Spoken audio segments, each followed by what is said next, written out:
friends, welcome to Raman's Harsuvai Kitchen. நாம இன்னைக்கு இந்த வீடியோல சூப்பரான கோதுமை ரவா உப்புமா எப்படி செய்யலாம்ங்கறத பார்க்க போறோம்.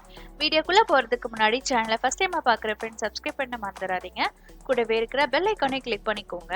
அதுல ஆல் ஆப்ஷனை செலக்ட் பண்ணிக்கோங்க. இந்த கோதுமை ரவா உப்புமா செய்யறதுக்கு ஒரு பேன்ல ஒரு 2 டீஸ்பூன் அளவுக்கு எண்ணெய் சேர்த்துக்கலாம். எண்ணெய் சூடான பிறகு 1/2 டீஸ்பூன் அளவுக்கு கடுகு உளுந்த பருப்பு வந்து சேர்த்துக்கலாம். கடுகு நல்லா பொரிஞ்ச பிறகு ஒரு பாதி பெரிய வெங்காயத்தை பொடியா நறுக்கி சேர்த்துக்கோங்க.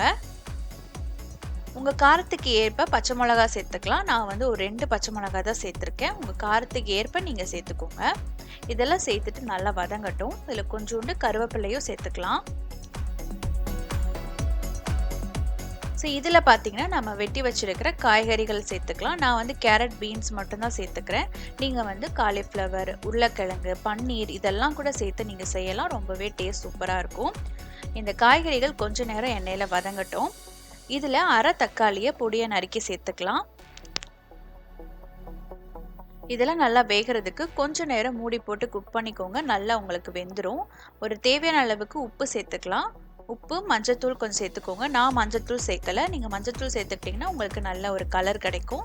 நான் மஞ்சத்தூள் சேர்க்காம இந்த ரெசிபி செய்கிறேன். கொஞ்ச நேரம் மூடி போட்டு நம்ம குக் பண்ணும்போது அந்த காய்கறிகள், தக்காளி எல்லாம் நல்லா மசிஞ்சு வெந்துடும்.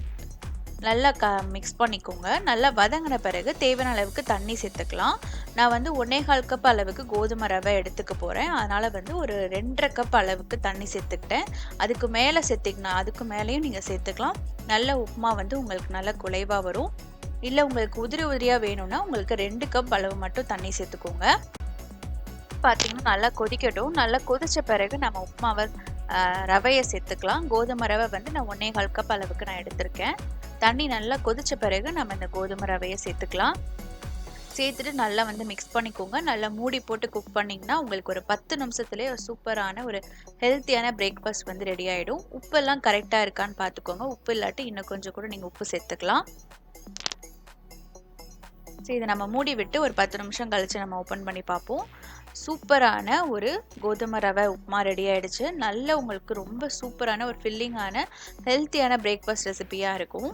தண்ணி அடியெல்லாம் பிடிக்காம சூப்பராக ரெடி ஆகிடுச்சு. இதில் நம்ம கொஞ்சோண்டு கொத்தமல்லி தழை வந்து துருவி எடுத்துக்கலாம். உங்களுக்கு இன்னும் நல்லா தண்ணியாக வேணும், இன்னும் கொஞ்சம் நீங்கள் எக்ஸ்ட்ரா கூட தண்ணியை வந்து சேர்த்துக்கலாம். இப்போ கொஞ்சோண்டு நான் நறுக்குன கொத்தமல்லி தழை சேர்த்துக்கலாம். ஒரு 1/2 டீஸ்பூன் அளவுக்கு நெய் வந்து சேர்த்துக்கோங்க. நெய் வந்து கடைசியாக சேர்க்கும் போது உங்களுக்கு ஃப்ளேவர் நல்லாயிருக்கும். அந்த உப்புமா சாப்பிட்றதுக்கும் டேஸ்ட்டாக இருக்கும். கொஞ்சோண்டு நெய் சேர்த்துட்டு நல்லா மிக்ஸ் பண்ணிக்கலாம். இதை வந்து நீங்கள் வந்து ஒரு கெட்டியான தேங்காய் சட்னியோட சர்வ் பண்ணலாம். சூப்பரான ஒரு பிரேக்ஃபாஸ்ட் ரெசிபி.